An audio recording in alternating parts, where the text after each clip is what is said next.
بسم اللہ الرحمن الرحیم۔ الصلاۃ والسلام علیک یا رسول اللہ وعلی آلک و صحابک یا حبیب اللہ۔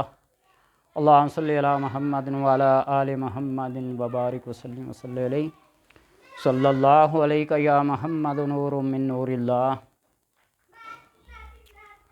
اللہ تبارک و تعالیٰ نے اپنے مقدس کلام کے ایک ایک حرف، ایک ایک جز، زبر، زیر، شد، مد، جزم کو اتنا مقدس، اتنا اعلیٰ، اتنا عرفہ مقام بخشا ہے کہ جو بندہ اس کے ذکر میں محو ہو جائے، مصروف ہو جائے، اپنے آپ کو اس راہ پہ لگا لے تو اللہ تبارک و تعالیٰ پھر بندے کے اس ہر لفظ پہ، ہر حرف پہ جواب دیتا ہے، لبیک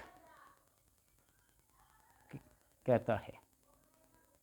حضرت ابو برزہ اسلمی رضی اللہ تعالی عنہ کہتے ہیں کہ میں نے رسول اللہ صلی اللہ علیہ وسلم کے ساتھ سفر کیا، آپ کے ساتھ رہا ہوں، آپ صلی اللہ علیہ وسلم کی آسانیاں بخشنے کا خوب مشاہدہ کر چکا ہوں۔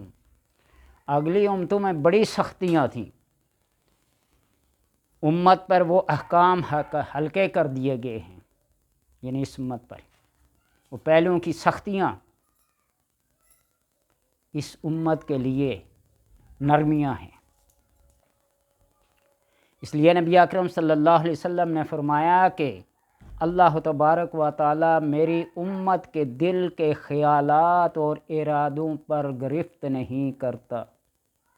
دل میں جو طرح طرح کے خیالات آتے رہیں، جو تصورات آتے رہیں، جو ارادے بنتے رہیں، ٹوٹتے رہے، ان پہ کبھی گرفت نہیں فرماتا جب تک کہ وہ زبان سے بول نہ چکیں یا عمل نہ کر لیں، اس وقت تک اللہ گرفت نہیں فرماتا۔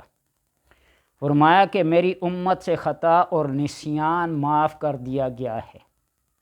بول چوک سے اگر کچھ ہو یا بحالت جبر کیا گیا ہو تو اس کو قابل معافی سمجھا گیا ہے۔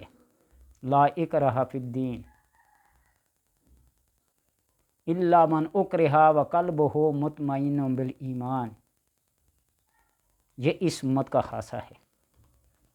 اسی لیے اللہ تبارک و تعالیٰ نے اس دعا کے مانگنے کی ہدایت فرمائی ہے کہ قرآن میں ایک ایسی دعا ہے کہ جب وہ دعا بندہ مانگتا ہے اس کے ہر حرف پہ، ہر لفظ پہ، ہر جملے میں اللہ تبارک و تعالیٰ فرماتے ہیں میں نے قبول کیا، میں نے اچھا دے دیا، میں نے قبول کر لیا، اچھا میں نے دے دیا۔ کسی کو بھی ناکام اور نامراد نہیں لٹایا اس دعا کے مانگنے سے۔ وہ دعا کون سی ہے؟ ربنا لا تؤاخذنا ان نسینا او اخطانا ربنا ولا تحمل علینا اصرا کما حملته علی الذین من قبلنا ربنا ولا تحملنا ما لا طاقة لنا به واعف عنا واغفر لنا وارحمنا انت مولانا فانصرنا علی القوم الکافرین۔ یہ ایک ایسی دعا ہے کہ اللہ تبارک و تعالیٰ اس کے مانگنے والے کو کبھی محروم نہیں رکھتا، اس کے مانگنے والے کو کبھی ناکام اور نامراد نہیں فرماتا۔ اللہم انی اسألک وانت لا تخیب من دعاک باسمک الرحمن المستعان المہیمن الکبیر المتعال۔ اے بذات انت لا تخیب من دعانا، تو اس کو ناکام اور نامراد نہیں لوٹاتا۔ من دعانا باسمک الرحمن المستعان المہیمن الکبیر المتعال، جو اللہ تبارک و تعالیٰ کے ان اسماء حسنہ سے دعا کرتا ہے اللہ کبھی اسے ناکام اور نامراد نہیں لوٹاتا۔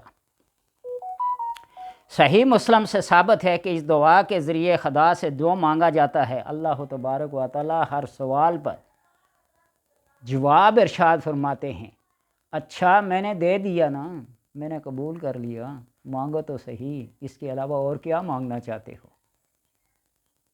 یہ کریم ہے، اور کریم کے دروازے پر جب دستک دی جاتی ہے تو کریم اپنا دروازہ کھولے بغیر رہ نہیں سکتا۔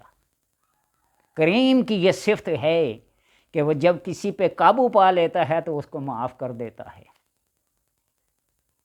کریم کی یہ صفت ہے، جب ہاتھ پھیلایا جاتا ہے تو ہاتھ کو خالی رد نہیں کیا جاتا، لوٹایا نہیں جاتا۔ اعلیٰ حضرت نے آپ صلی اللہ علیہ وسلم کی شان میں فرمایا نا، میرے کریم سے قطرہ کسی نے مانگا، دریا بہا دیے، دربے بہا دیے۔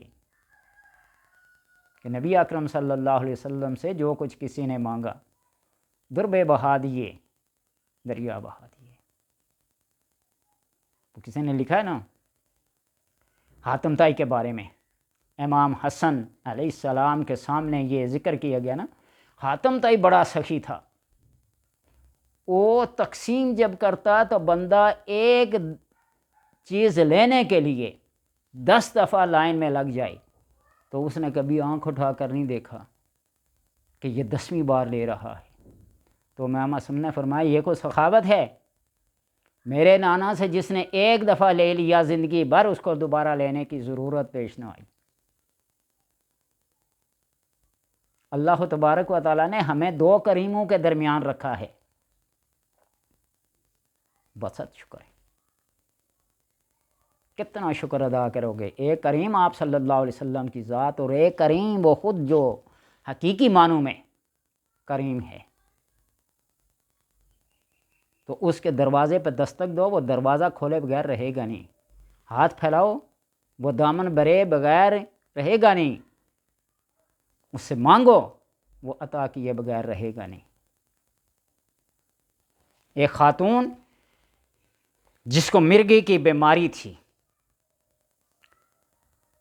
نبی اکرم صلی اللہ علیہ وسلم کے پاس آئی، آپ صلی اللہ علیہ وسلم کے پاس آ کر عرض کرنے لگی، یا رسول اللہ صلی اللہ علیہ وسلم، خدا سے میری شفا کے لیے دعا فرمائیے۔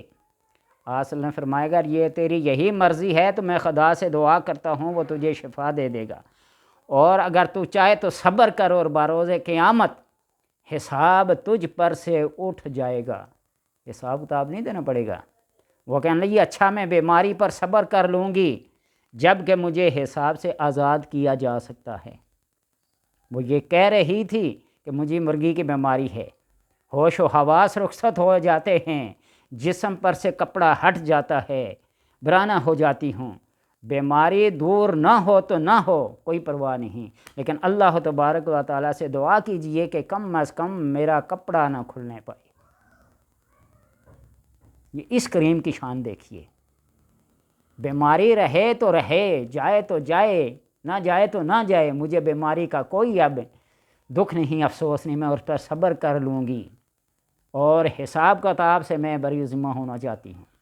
لیکن اللہ تبارک و تعالیٰ سے یہ دعا تو کیجیے نا میرے حق میں کہ جب مجھ پر وہ مرگی کا دورہ پڑے، میں برہنہ ہو جاتی ہوں، میرے کپڑے مجھ سے ہٹ جاتے ہیں، یہ حالت میری نہ ہو۔